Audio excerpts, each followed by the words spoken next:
everybody. Welcome to another episode of the Successful Women's TV show. My name is Galit Ventura Rosen, and I am co-founder of Everyday Woman TV.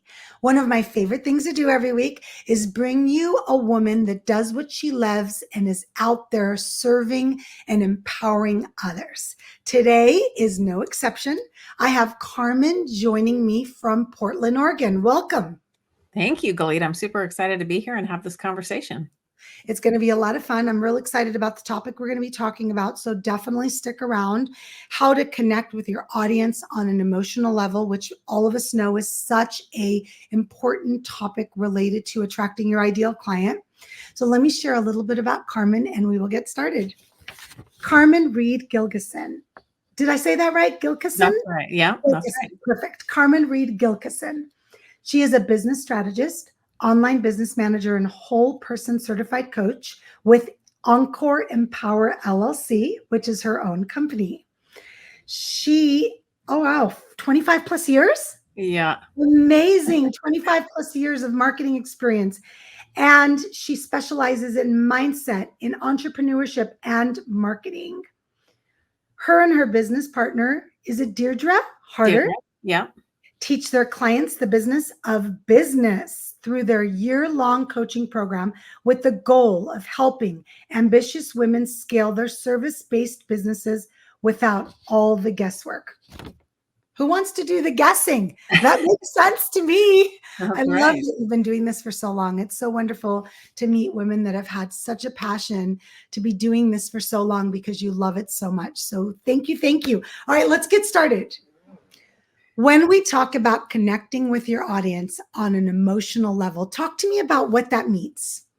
Well, let's talk about it when in our regular day-to-day life. So most people have certain hobbies. Either they're dog lovers, they play sports, they follow sports. Excuse me. That's okay. And or they craft, they have whatever hobby. So when you're in the realm of that hobby, whatever it is, there's certain language going on. You understand those people because you love that, right? And so when you're talking to someone else who has the same hobby as you guys have your own language. Well, the same is true for our ideal clients. And we need to just figure out what their language is and make sure we're speaking their language and not ours, which is a very big mistake that is easily made, because what happens is we become the expert in our industry or what we're doing, and we're teaching people, and we forget what it was like for us way back when. And our clients we may be helping beginners, we may be helping intermediate, we may be helping more advanced, but regardless of that, we're ahead of them in what we know. And we have to make sure that we are able to understand what they're going through, what they're feeling, what their pain points are. And it's not just pain points like, I don't know how to write copy, so I need a copywriter. It's pain points like, well, how are the events of the world affecting them right now? We've gone through some big, huge things over these last few years with COVID and the recession and all kinds of stuff going on, all the different weather events. And so when you have clients that are maybe affected by not only the big things, but maybe they're in a tornado zone, maybe they're here, maybe they're there. Those kind of things, they will see things differently than clients somewhere else. And so we need to know, and the way that we find out is we get into conversation with them. So for me, the biggest piece and the biggest learning from having so many years is we don't do enough listening. Yes. We assume and we think we know what they need, but we don't listen. And clients can tell that. I'm just like you, Carmen. Most of the women that I work with, we meet through Zoom. Some of them we never meet in person. Yeah. Right? Some will never meet. They just have connected and we're on Zooms once a month or whatever, twice a month. And I have learned our biggest thing is we don't listen. Even just in this interview, I'm not off in another world, zoned off. I'm actually hearing you say what you're saying, so I know how to respond. So right. I love that you started with that, because I think that's a really big piece of why we don't close our clients. Yes. And so I think to add on to that piece specifically, the listening piece, it's said that you're not being a good listener if you're listening just to find out when the person's going to stop talking so you can say your next thing. that is what I think we all do. And it's very easy, depending if we're talking on making sales here, closing a client, sometimes we need a little bit of help. We might need a framework. We might need a script, but we don't ever want to come across as scripted. And we want to learn how to connect with the audience on an emotional level, which means when we're sitting across from that person, whether it's Zoom or in person, you're actually listening to their needs, wants, and desires, because you could have a script that supposedly closes 90% of the time, but this person might be in that 10% and say something that isn't on that script. So, it's fine to have these tools that help us, but the best thing you can do, no matter what business you're in, no matter what niche, is to get to know your ideal clients and prospects, because they will tell you what matters. And then you don't have to guess, right? We like to take the guesswork out of everything, and your clients and prospects will tell you if you are willing to listen. Yes. And I have found that when they first get started, you're still learning, right? When I got started in the online world 8 years ago, even though I've had my own business for 27 years, it was a whole nother ball game talking to people. And at first I remember I spent a whole summer only getting on calls with potential clients. Carmen, I met with 60 people in a summer. Wow. And I didn't close one. Yeah. Do you know how much learning I did that summer? Yeah. To a point where now I get on and I don't really need to do anything. It's just listening, understanding, meeting what they want, always focusing on benefiting them. So talk to me about some of the other things we can be doing aside from listening to really connect emotionally with our audience. Well, I'm going to say 2 words that a lot of people might cringe at, but it's market research. And I'm ready. what you talked about was market research. It is sitting down and having that time. And a lot of people want to just get to the sale. They want to get going. They're excited about their offer. They want to start helping people, but you can't help people if you don't fully understand them. And even though you are the expert, you understand your industry, you might not understand the people. So what we like to teach our clients is to create an ideal client language bank. And that looks like, we say there's 2 methods of market research. There's low touch and there's high touch. What you did during that summer, that's high touch. And that's the best one because you're actually speaking with people. Low touch is also helpful. And that looks like if you're on Facebook or in LinkedIn and you're on a group and you're DMing following or commenting. DMing, and you are looking at the phrases and the words that they're using. And then you want to put those exact phrases and words into your ideal client language bank to then use in your content. And that's what's going to stop the scroll. Right. So we hear about all these things with marketing and the flavor of the day. Here's the new thing. Be on this platform, be on that one, do this for this many times, whatever it is. But you can never go wrong as long as what you're putting out there is your ideal client's language. So I tend to, and my business partner, I tend to not want to follow the flavor of the day. We like the tried and true stuff. But if you do want to, and you want to get in on the front end of some new thing, that's great. But you're going to have 10 times the luck and the success if you're using your ideal client language. So really what I'm trying to say here is it doesn't matter the marketing platform you choose. What matters is your marketing message. And when your ideal client is scrolling through and they see something and they think, oh my gosh, it's like she's inside my head. That's what we're going for here. And the only way you'll get there is if you do use that ideal client language. So I love that you said getting in their head. I know it sounds a little goofy when we say it, but in all honesty, they're talking to themselves and there's thoughts that are going through their head. And it's almost as if we need to try to read their mind, but obviously we'll have to do it from watching them or listening to them. When I say watching, I meant on social media. What are they doing? What are they posting? What are they feeling? Getting on a Zoom call. I'm an old school girl. I like to see people. I don't like to get on phone calls. And in my other industry, we're always on the phone with people, and that's fine. But I love that during COVID, it became so normal to get on Zoom with people because it gives you so much insight when you see their body language, their emotions, their face expressions. And I really love that so much. So let's talk some more about this emotional part. I really want to understand when you talk about how to connect emotionally, what are some of the other things that you and your partner are using and teaching your clients to be able to, because we all know most buying is done from the emotional side. That's right. Yes. Talk to us about that. So yeah, Gallup polls did a study where they came up with the fact that 70% of all decisions are made based on emotion. Okay, Now, if 70%. you're like me, I like to research and do all this stuff, but really, if I'm honest with myself, I know what I'm going to pick first. I kind of just do the research afterwards just to to justify it, right? Justify. I was just about to say, I'm at a point where I've got to justify it. Yes. But you kind of know. And so what is that? What is that when you're feeling that? It's because that company, that brand, that person has connected with you on an emotional level. And that Okay. just goes back to what we're saying. They're using terms and terminology and painting a picture for you that you already have in your mind. It's like they're reading your mind. So you're looking at the whatever it is. It's an advertisement, a commercial, you're talking to someone and they're describing how they help and what they help people overcome. And they're using that language that paints the picture that you already have in your mind. So that is getting in their head, right?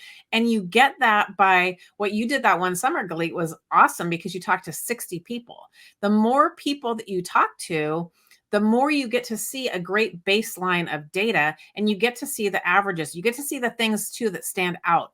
So we don't want to only talk to like 10 people and decide that we've got it done, because 10 people could give you 10 different things that they are focused on. You've got to have a good enough data set to understand that, okay, this thing really keeps coming back up. A lot of people say this, most people say this, but this one, everyone says. And so you can use almost everything that you collect because you're going to speak to different people on different things.